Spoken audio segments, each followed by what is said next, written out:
नमस्कार, मैं हूं हृदय जोशी और आप देख रहे हैं इको एंड एनर्जी टॉक। दोस्तों, क्या आपको भी ऐसा लग रहा है कि इस बार की गर्मी कुछ अलग है, कि रातें अब ठंडी नहीं हो रही बल्कि भट्टी की तरह तप रही हैं? आप बिल्कुल सही सोच रहे हैं। देश की राजधानी दिल्ली ने मई के महीने में पिछले 14 साल की सबसे गर्म रात, वार्मेस्ट नाइट दर्ज की है। न्यूनतम तापमान, मिनिमम टेम्परेचर लगभग 32 डिग्री सेल्सियस तक पहुंच गया, जो सामान्य से 5 डिग्री ज्यादा है। लेकिन कहानी सिर्फ एक शहर की या सिर्फ तापमान की नहीं है। देश के दूसरे हिस्सों का भी यही हाल है। इस भयंकर heat wave, severe heat wave ने हमारे देश के पावर ग्रिड पर ऐसा दबाव डाला है जो इतिहास में पहले कभी नहीं देखा गया। भारत की बिजली की मांग एक ऐसे ऐतिहासिक आंकड़े को पार कर गई है जिसने एक्सपर्ट्स को भी हैरान कर दिया है। असल में पिछले दिनों बिजली की मांग लगातार बढ़ी और पीक पावर डिमांड ने अपने रिकॉर्ड तोड़ दिए। एक के बाद एक हर दिन पिछले दिन से ज्यादा पीक पावर डिमांड वाला रहा और ये 270 गीगावाट को पार कर गई। आज के इस वीडियो में हम समझेंगे कि क्या है ये 270 गीगावाट पीक पावर डिमांड का नया रिकॉर्ड और क्यों ये तपती हुई रातें भारत के एनर्जी इंफ्रास्ट्रक्चर के लिए एक बहुत बड़ी चेतावनी है। रहिएगा आखिर तक हमारे साथ। लेकिन इस मुद्दे पर कुछ कहने से पहले एक जरूरी बात, एक अपील, और ये थोड़ा लंबी हो सकती है, इसलिए धैर्य से इसे सुनिएगा जरूर। दोस्तों, पिछले 18 महीने से ज्यादा वक्त से, यानी पिछले कोई 1.5 साल से ज्यादा वक्त से लगातार आपके लिए इको एंड एनर्जी टॉक पर मैं क्वालिटी वीडियो लेकर आ रहा हूं। इस दौरान हमने environment, energy, climate change, science, nature, wild life से लेकर तमाम विषयों पर, अनेक विषयों पर बात की है। पॉलिटिक्स पर भी बात की है। हमने कई रोचक किताबों और फिल्मों की चर्चा भी की है, ताकि आपको यहां सिर्फ गंभीर बातें ही सुनाई ना दें बल्कि दिलचस्प और जीवंत वीडियो भी मिले। अगर आप चैनल को देखेंगे तो आपको कई ऐसे वीडियो मिलेंगे जिन्हें आप लोगों ने बहुत प्यार दिया, चाहे हीट वेव और क्लाइमेट चेंज पर रिपोर्ट हो, या बांधवगढ़ से मेरा वीडियो हो, या अर्बन हीट आइलैंड पर चर्चा हो, नदियों पर हो, या वेटलैंड्स की बात हो, या फिर नेचर वॉक प्लेलिस्ट के शांत और सुकून भरे बर्ड वॉचिंग और वाइल्ड लाइफ वाले वीडियो। हर वीडियो में मैंने कोशिश की कि जानकारी भी मिले और देखने का अनुभव भी अच्छा रहे। बुक्स एंड फिल्म्स प्लेलिस्ट भी इसी कोशिश का हिस्सा है।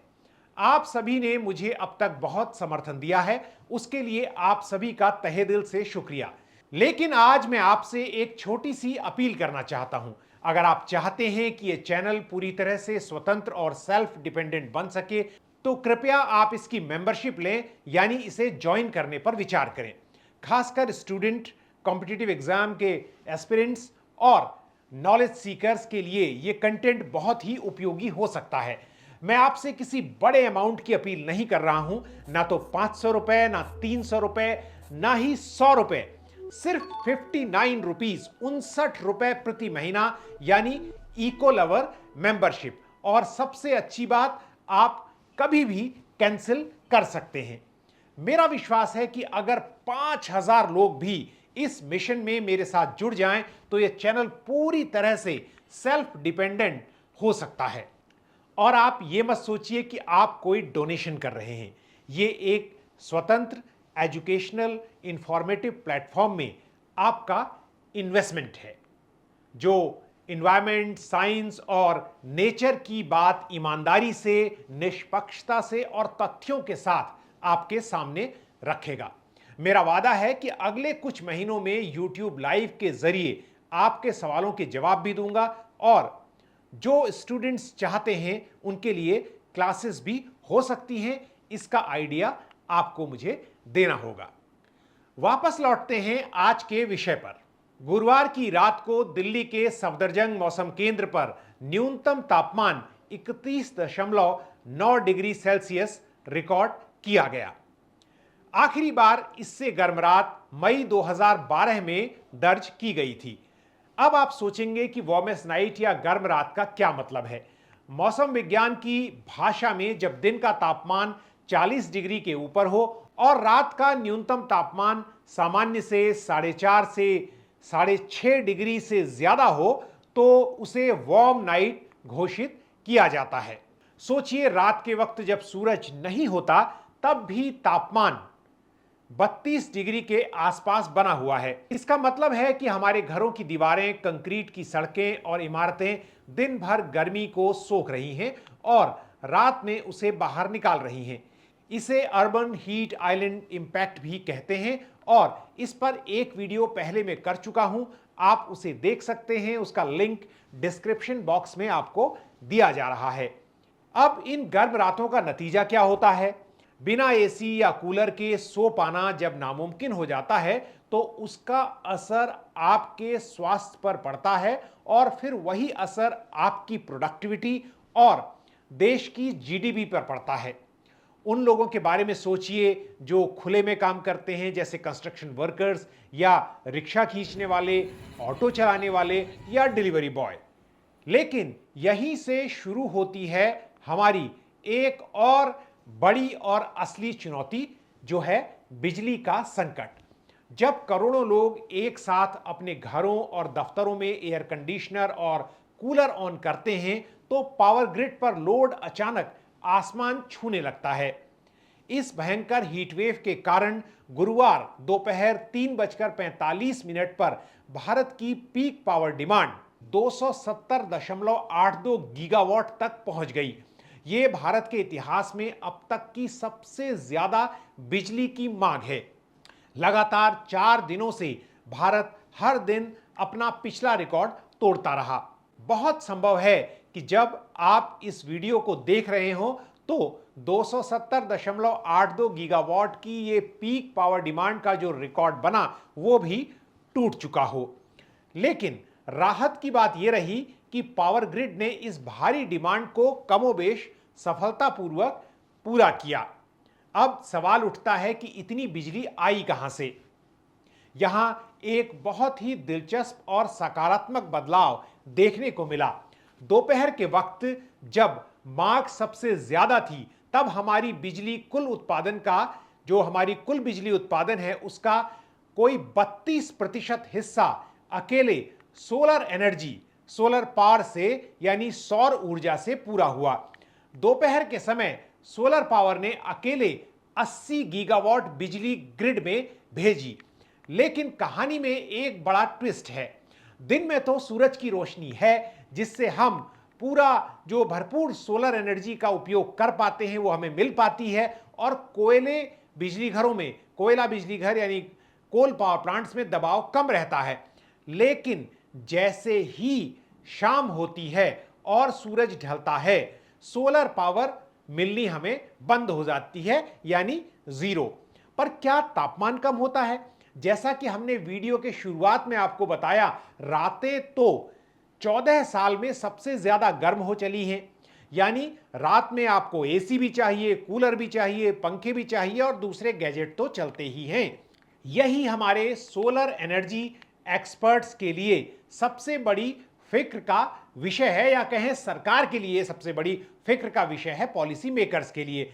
रात के समय जब सोलर उपलब्ध नहीं होता तब भारत का लगभग 200 गीगावाट का कोयला आधारित बिजली इंफ्रास्ट्रक्चर या 250 गीगावाट का जो थर्मल पावर इंफ्रास्ट्रक्चर है वो अपनी पूरी क्षमता के साथ काम कर रहा होता है। अगर रात के समय मांगें और बढ़ी या कोई बड़ा पावर प्लांट ट्रिप हुआ तो फिर ग्रिड फेलियर या बड़े पावर कट का खतरा बढ़ जाता है।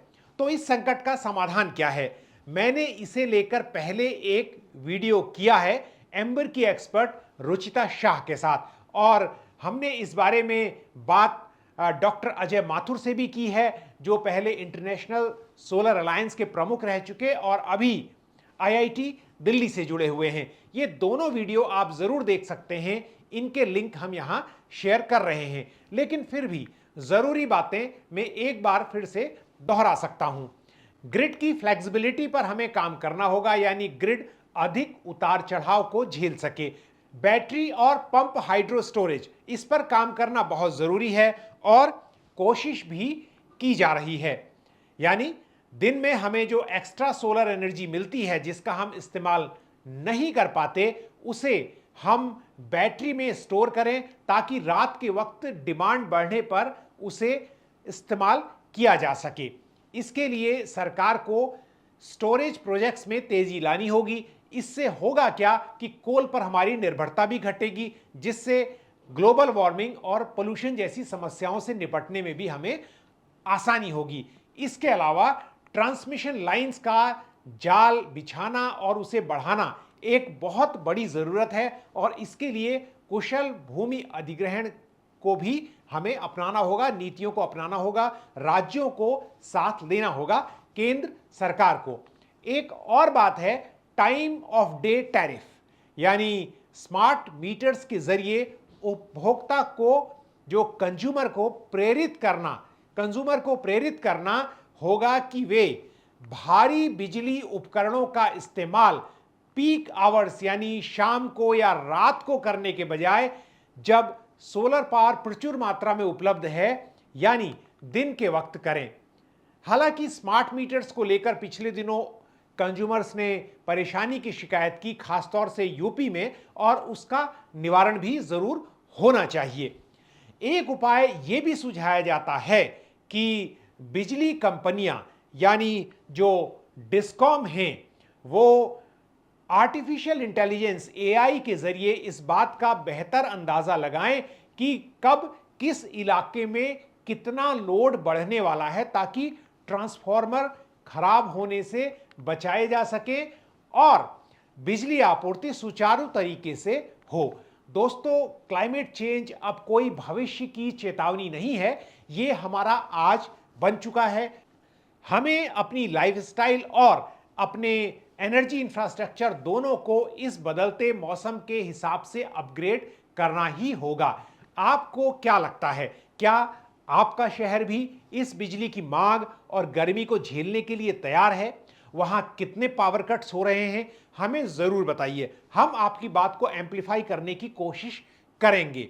हमें कमेंट सेक्शन में आप जो जानकारी देंगे उसका इस्तेमाल हम अपने प्रोग्राम को बेहतर बनाने में भी कर सकते हैं, इसलिए आप सुझाव देने से भी ना कतराएं। इस वीडियो को आप लाइक करें, शेयर करें और इको एंड एनर्जी टॉक को सब्सक्राइब करना ना भूलें और जो मैंने अपील की है इसके मेंबर जरूर बनें। आप इको लवर तो बन ही सकते हैं, बनना चाहिए और आपका सहयोग मेरे लिए बहुत अनमोल है। वैसे सहयोग करने का एक तरीका और है कि आप कमेंट सेक्शन में सुपर थैंक्स का बटन दबाएं और सीधे मुझे मेरी इस मुहिम में मदद कर सकते हैं। जल्द ही नए वीडियो में फिर आपसे मुलाकात करूंगा। तब तक के लिए नमस्कार, जय हिंद।